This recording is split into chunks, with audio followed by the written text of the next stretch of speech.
Om Swastiastu. Pemirsa, Bali sebagai salah satu destinasi wisata terpopuler di dunia telah menjadi ikon pariwisata Indonesia yang dikenal dengan keindahan alam, kekayaan budaya, dan keramahan penduduknya.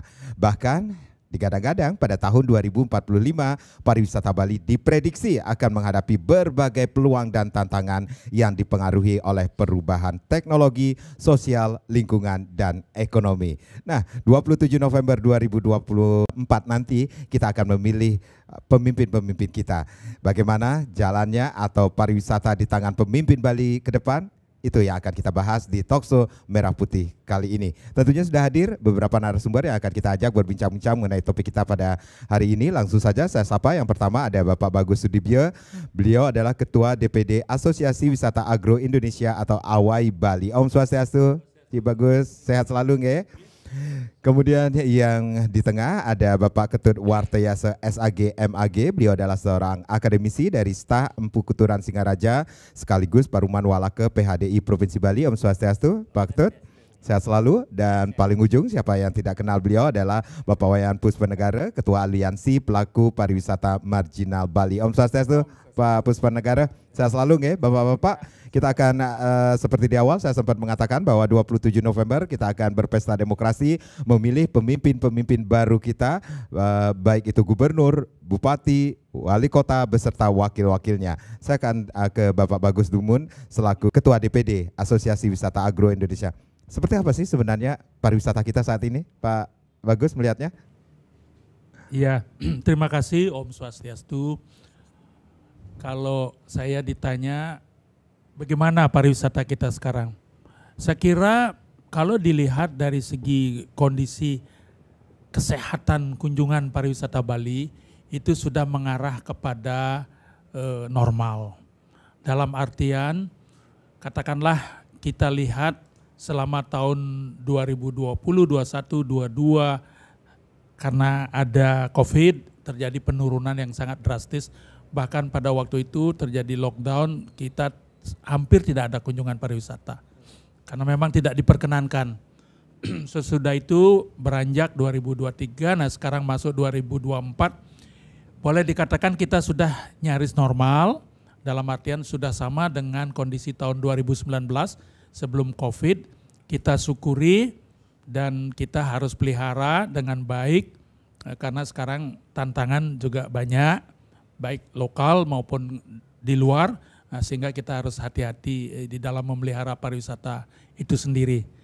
Nah, yang penting adalah sudah ada kesepahaman, kesepakatan, pemahaman yang sama dari calon para pemimpin kita bahwasanya Bali sangat bergantung dari pariwisata. Itu penting dulu secara psikologis supaya masyarakat kita itu terdidik bahwasanya kita sangat tergantung dari pariwisata. 52% kalau tidak salah ekonomi kita itu digerakkan oleh pariwisata. Oleh karena itu ya kita harus pelihara karena dari itu kita bergantung.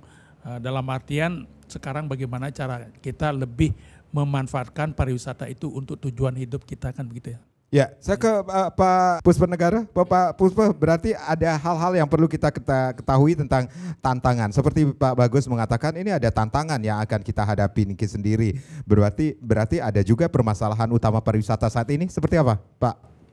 Oke, baik. Pak Bagus dan Pak Ketut.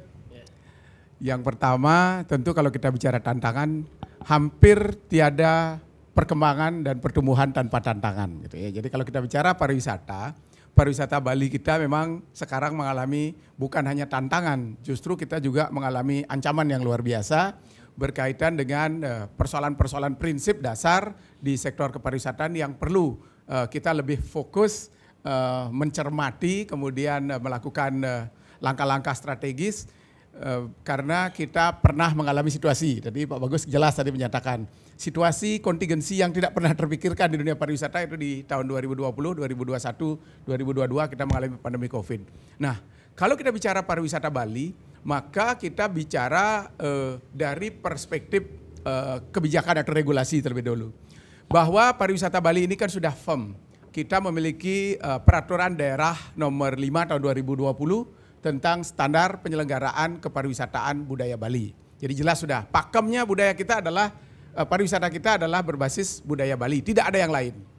Kemudian diturunkan lagi oleh gubernur lewat peraturan gubernur nomor 28 tahun 2020 tentang tata kelola pariwisata Bali. Nah nih ada 2 regulasi yang menjadi penguat kepariwisataan kita di Bali. Nah selanjutnya kalau kita bicara di konteks kekinian pasca pandemi COVID atau saat ini, pertumbuhan pariwisata memang dilihat dari 2 hal. Pertama dilihat dari segi jumlah kunjungan wisatawan, baik mancanegara maupun domestik. Kalau saya melihat data di tahun 2019 sebelum pandemi COVID, jumlah kunjungan wisatawan mancanegara ke Bali itu ada 6,25 juta atau 6.250.000 jiwa wisatawan mancanegara. Sedangkan wisatawan domestik itu hampir 10 juta, 9,98.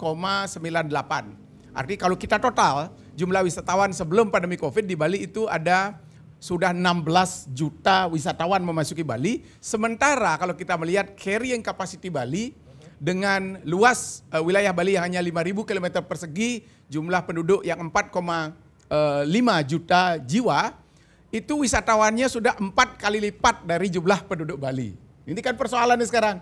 Siapa yang akan mampu menghitung carrying capacity Bali berkaitan dengan jumlah kunjungan wisatawan yang masuk ke Bali, sehingga ada dampak gitu.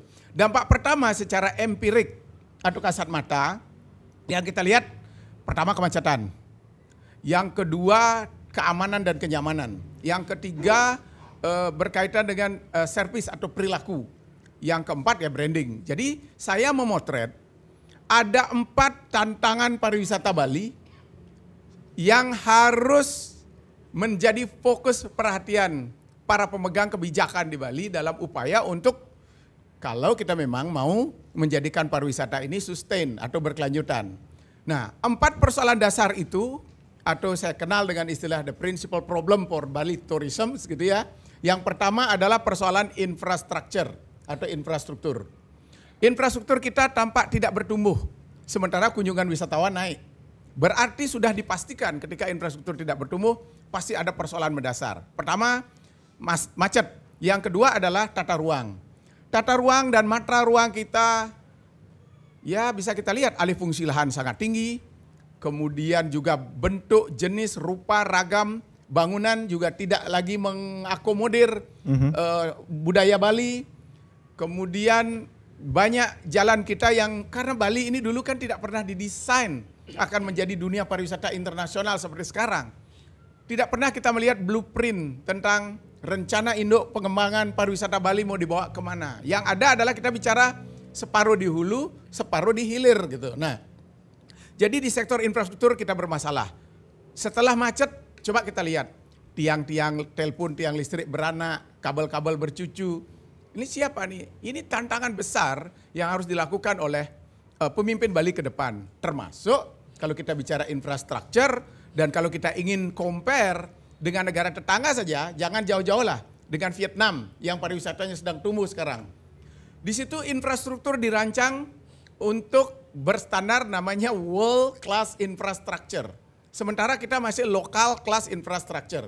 Ya sudah bisa kita lihat apa yang akan terjadi. Oleh karena itu butuh pemimpin yang visioner, bukan hanya dari perspektif pembangunan secara gradual atau umum, tetapi visioner dalam konteks mau mengembangkan kepariwisataan kita berbasis budaya. Berarti persoalan mendasar kita di infrastruktur, sarana dan prasarana. Yang kedua adalah menyangkut non-fisik, yaitu keamanan dan kenyamanan. Hampir setiap hari kok di destinasi kita mendengar wisatawan dicopet, dijamret, penipuan money changer, kemudian scamming, dan gangguan-gangguan keamanan dan kenyamanan. Artinya kita ada persoalan di keamanan dan kenyamanan. Jangan salah ini, ada satu insuran dunia namanya Berkshire Hathaway Travel Protect. Mungkin Pak Bagus pernah dengar nama ini, Berkshire Hathaway Travel Protect. Mengeluarkan maklumat di tahun 2024 ini yang menyatakan negara-negara yang memiliki pertumbuhan pariwisata yang aman dan nyaman itu Indonesia tidak termasuk di dalamnya. Ini kan ngeri, artinya ada pengumuman industri asuransi dunia yang menyatakan Indonesia tidak termasuk di dalam negara pariwisata yang aman dan nyaman untuk dikunjungi. Ini kan critical point kita. Berarti tantangan pemimpin kita, ayo ciptakan Bali ini aman dan nyaman. Jangan kita terlena. Ini baru 2 faktor. Baru 2 faktor ya, menjadi permasalahan utama pariwisata Bali yang menjadi PR nantinya. Kita rehat sejenak Pak Puspanegara, nanti kita akan lanjutkan lagi. Pemirsa jangan kemana-mana, kami akan kembali. Tapi tentunya setelah yang berikut ini. Ya, terima kasih Anda yang baru saja bergabung bersama kami. Pariwisata Bali di tangan pemimpin Bali ke depan. Masih kita bahas di Talkshow Merah Putih. Tentunya ada hal yang perlu diketahui seperti Pak Puspanegara mengatakan bahwa ada 4 permasalahan utama pariwisata. Salah satunya adalah infrastruktur, kemudian keamanan dan kenyamanan. Kemudian yang ketiganya seperti apa, ya, Bapak? Kita lihat ini lebih seru lagi nih. Yang ketiga adalah menyangkut service, pelayanan. Pelayanan itu kan menyangkut behavior, perilaku. Coba aja lihat perilaku masyarakat kita. Hampir setiap hari kita dengar ada orang main pukul, ada geng motor, ada wisatawan berkelakuan yang tidak pantas, pelanggaran norma. Nah ini tanggung jawab siapa? Tentu tanggung jawab pemimpin ke depan dalam memperkuat behavior masyarakat dan behavior wisatawan yang masuk ke daerah kita. Karena kita harus punya framing yang baik ketika orang masuk ke daerah kita. Kita kan sudah punya anekdot nih. Di mana bumi dipijak, di sana langit dijunjung. Tapi orang asing, dia sebenarnya sudah memiliki disiplin yang jauh lebih bagus dari kita. Tapi ketika dia masuk ke negara kita, kita dilihat behavior kita seperti adanya sekarang, dia copying gitu. Dia tiru. Akibatnya banyak wisatawan yang tidak pakai helm di jalanan, kemudian melakukan aksi-aksi yang melanggar norma dan etika. Berarti di sektor service kita ada perubahan yang harus cepat dilakukan langkah-langkah. Yang saya maksudkan adalah kalau pemimpin ke depan, jangan hanya mengejar kemajuan pembangunan fisik. Pembangunan fisik pun kita masih menunggu infrastrukturnya world class. Kejar juga pembangunan mental spiritual, artinya pembangunan non fisik, pembinaan, pengetahuan, keterampilan atau penguatan afektif, kognitif dan psikomotorik masyarakat berkaitan dengan cara pandang terhadap pariwisata, karena masyarakat adalah kesatuan hukum yang akan menjadi perkuatan destinasi. Kalau masyarakat behaviornya kurang bagus, destinasi kita yakin tidak akan bertumbuh dan berkembang. Nah itu service. Kemudian yang terakhir, yang keempat itu namanya branding atau promosi. Kalau pariwisata itu tanpa branding, tanpa promosi, tanpa event-event, tanpa aktivitas, termasuk aktivitas budaya, festival budaya dan selainnya, pariwisata itu tidak akan bergeliat. Karena destinasi kita cenderung monoton. Benar nggak kalau wisatawan ke sini datangnya ke Tanah Lot, Bedugul, Kintamani, Ubud, segitu-segitu aja. Tanpa diperkuat oleh festival, tanpa diperkuat oleh aktivitas dan kreativitas masyarakat dalam bentuk atraksi, saya kira destinasi tidak akan berkembang. Itulah tantangan kita sekarang. Kita memang cenderung saat ini melihat pariwisata kita ini mengarah ke persoalan-persoalan yang apatistik, artinya kadang kita cuek, kita juga menjadi cuek. Nah inilah yang harus dibangun oleh pemerintah. Pariwisata tanpa branding is nonsense. Jadi branding kita harus diperkuat terus. Ada nggak yang masih ingat tagline-nya Bali dulu? Pernah Om Santi, Santi, Santi Om, itu pernah menjadi tagline. Kemudian sekarang Badung baru meluncurkan The Soul of Bali.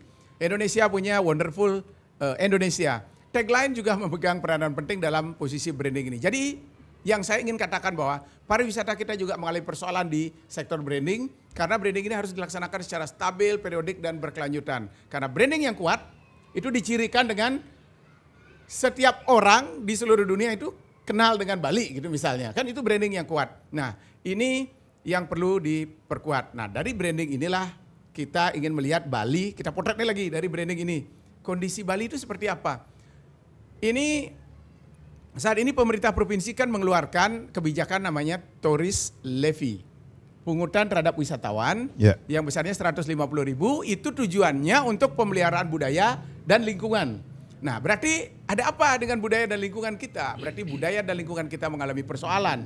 Lingkungan kita sudah terdegradasi.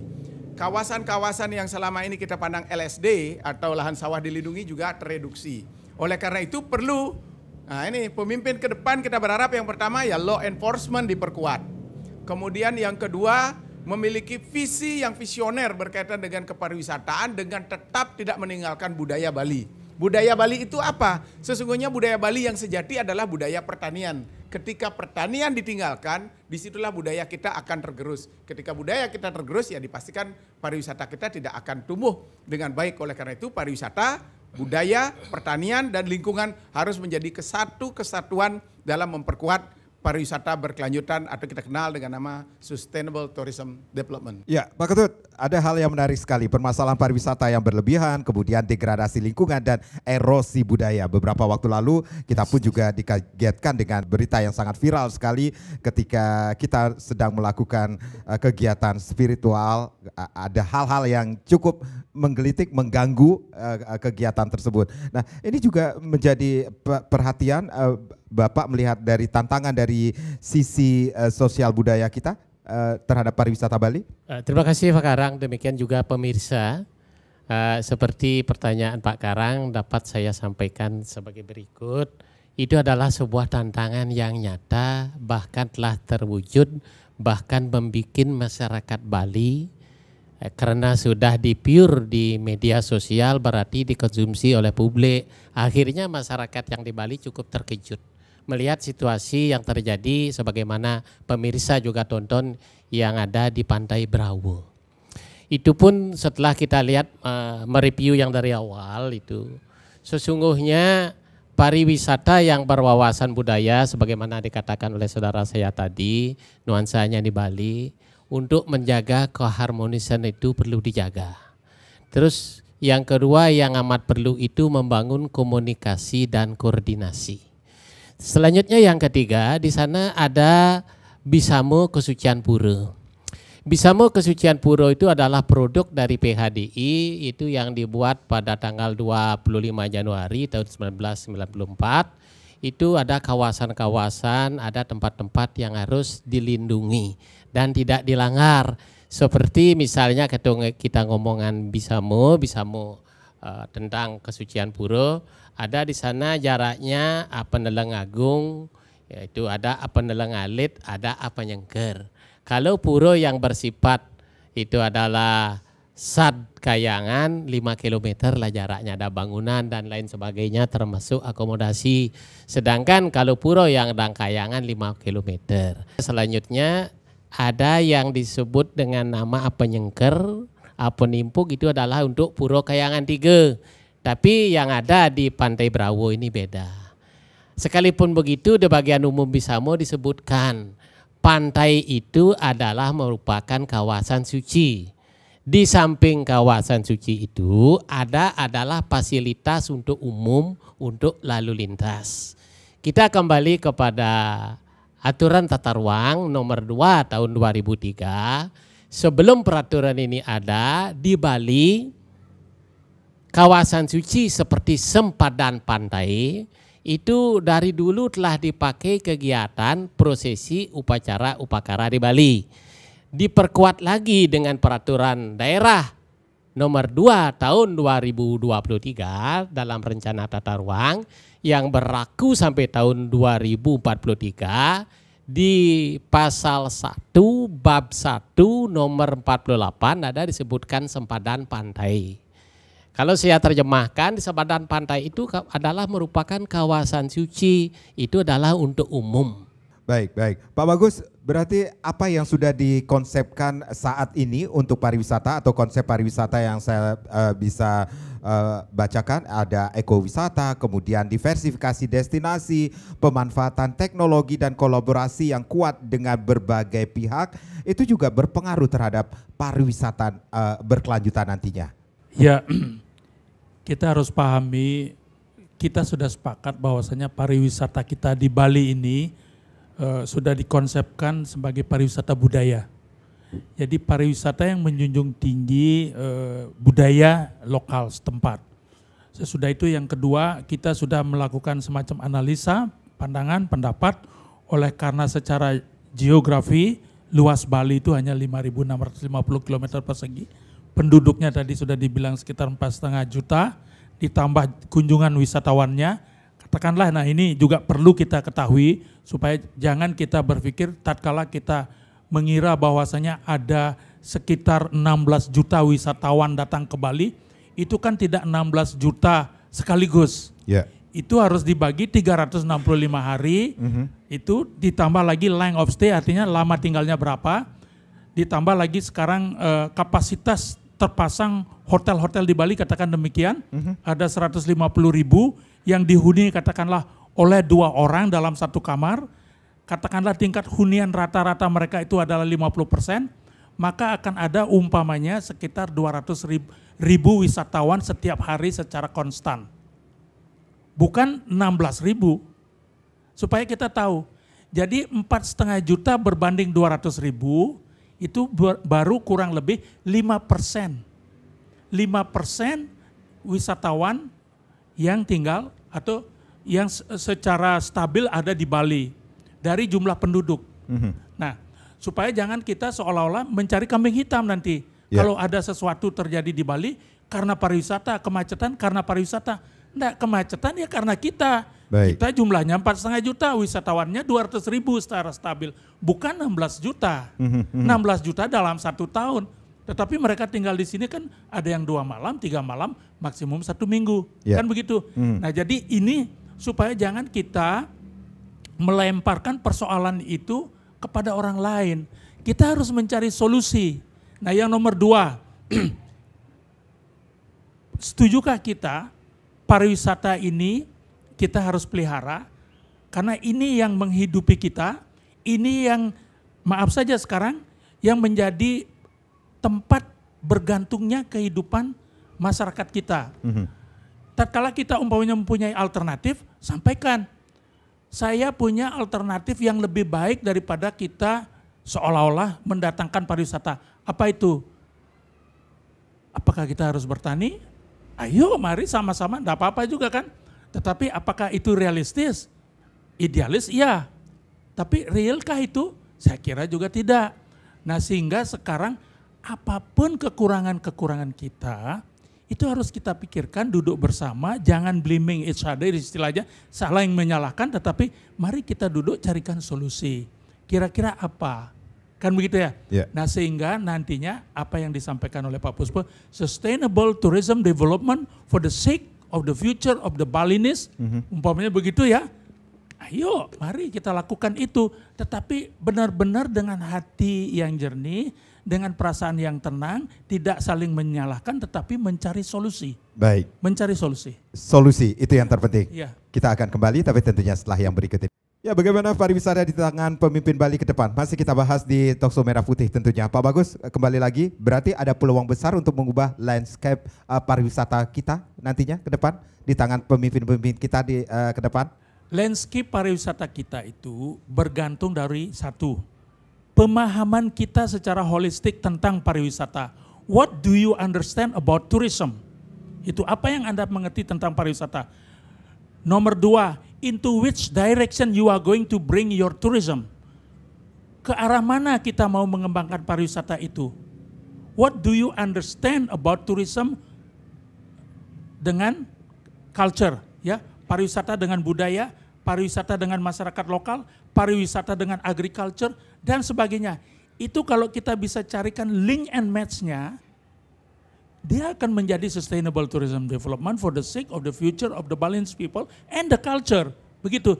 Jadi sekarang bukannya apa-apa, siapapun calon pemimpin kita ke depan, kalau beliau-beliau itu bersepakat bahwasanya pariwisata itu masih tetap menjadi salah satu alternatif pembangunan kita, pahami, ya, lakukan SWOT analysis, baru jalankan. Strength-nya pariwisata di mana, weakness-nya apa, opportunity yang kita dapatkan apa, threat-nya apa, sehingga oleh karena itu semua baru kita tentukan sikap, baru kita bikin yang dinamakan detail master plan atau blueprint of tourism in Bali for the next 5 years, 10 years, 25 years, 100 years, tergantung kita. Jadi kita berbicara tentang terkait juga dengan rencana jangka panjang, bagaimana dengan blueprint atau peraturan daerahnya ke depannya.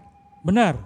Jadi itu harus jelas supaya jangan sampai kita ada pelaku pariwisata, ada penikmat pariwisata, ada yang katakanlah seolah-olah dalam tanda petik agak alergi dengan pariwisata, dibiarkan ini saling berargumentasi tapi tanpa suatu solusi yang jelas. Ini harus ada guideline yang jelas, yang pasti, yang firm, bahwasanya katakanlah kalau memang kita masih tergantung dari pariwisata, kita tidak bisa membiarkan pariwisata begitu saja, harus kita selesaikan persoalan itu.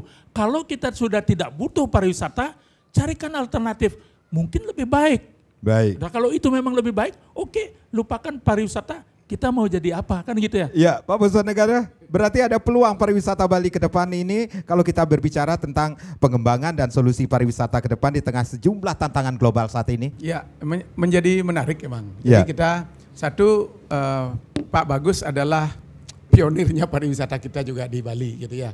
Jadi yang perlu kita garis bawah di sini adalah pertama adalah solusi berkaitan dengan persoalan-persoalan kita di sektor kepariwisataan. Yang kedua adalah alternatif hidup masyarakat Bali jika memang pariwisata akan menjadi persoalan. Menurut saya kita kembali kepada highlight bahwa pariwisata memang menjadi backbone dalam pertumbuhan perekonomian kita di Bali. Contoh sederhana saya foto adalah APBD Badung. APBD Badung dari sektor PHR itu kan besarnya antara 6,7 triliun dan sekarang dipatok 8,9 triliun dari pendapatan asli daerah yang sebagian besarnya itu adalah bersumber dari pajak hotel, restoran dan hiburan.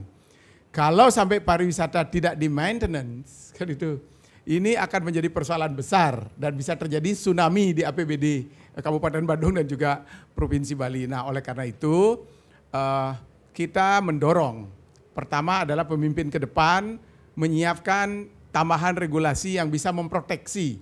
Pertama adalah memproteksi tadi, proteksi budaya, proteksi lingkungan, jelas. Yang kedua untuk sustainnya pembangunan kepariwisataan kita, maka hal-hal yang menyangkut pertumbuhan dan perkembangan kepariwisataan, ayo kita rumuskan bersama. Ini tadi benar itu, siapa yang harus melakukan apa. Kan di unit teknis sudah ada. Kementerian Kepariwisataan sudah ada, Undang-Undang Pariwisata juga sudah ada, Kepala Dinas Pariwisata juga sudah ada. Tinggal sekarang yang dibutuhkan dalam membangun kepariwisataan kita hanya ada dua. Ada namanya goodwill, kemudian ada namanya political will.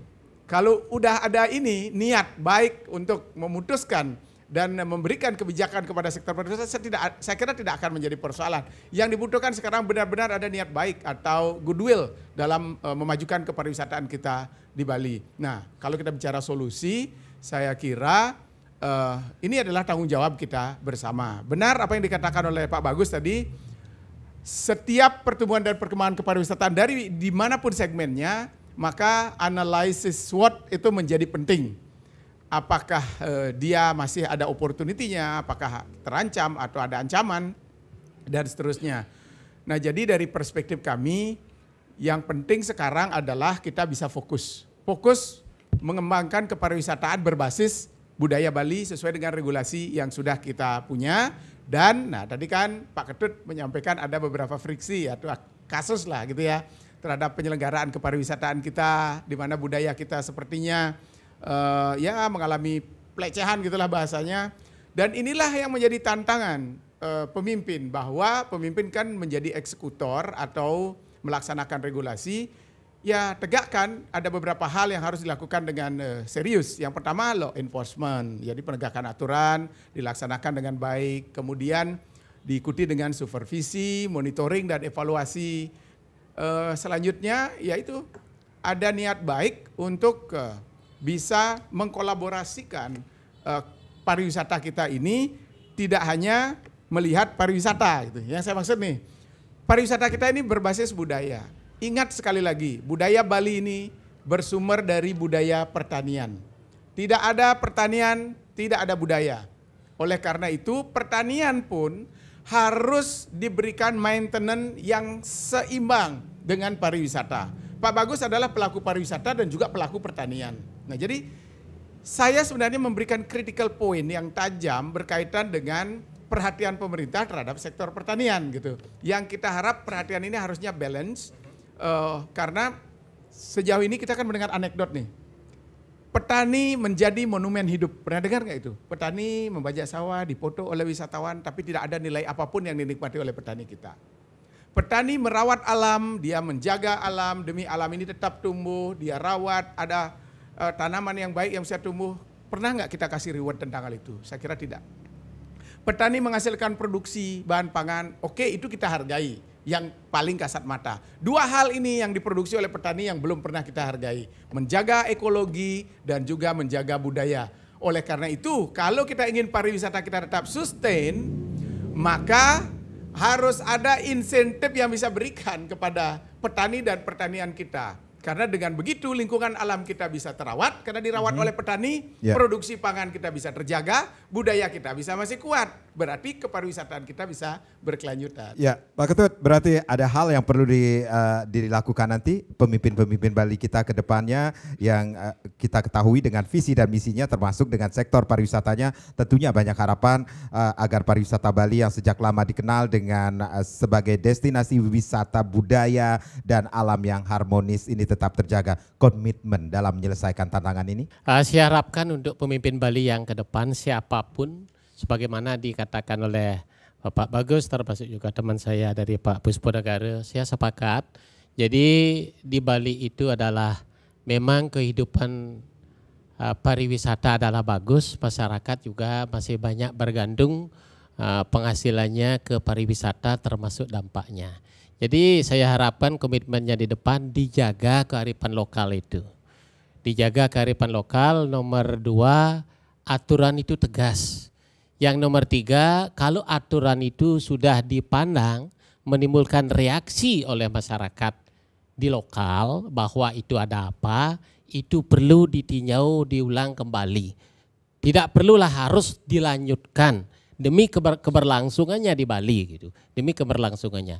Karena pariwisata di Bali, pariwisata budaya berwawasan budaya Bali dalam keseimbangan menuju keharmonisan. Hal ini dibingkai oleh Trihita Karana. Dalam Trihita Karana itu tadi saya di awal sudah sampaikan, Paryangan itu sudah ada sebuah bisamu. Agar itu ditindaklanjuti, jangan dilanggar, jangan dilanggar.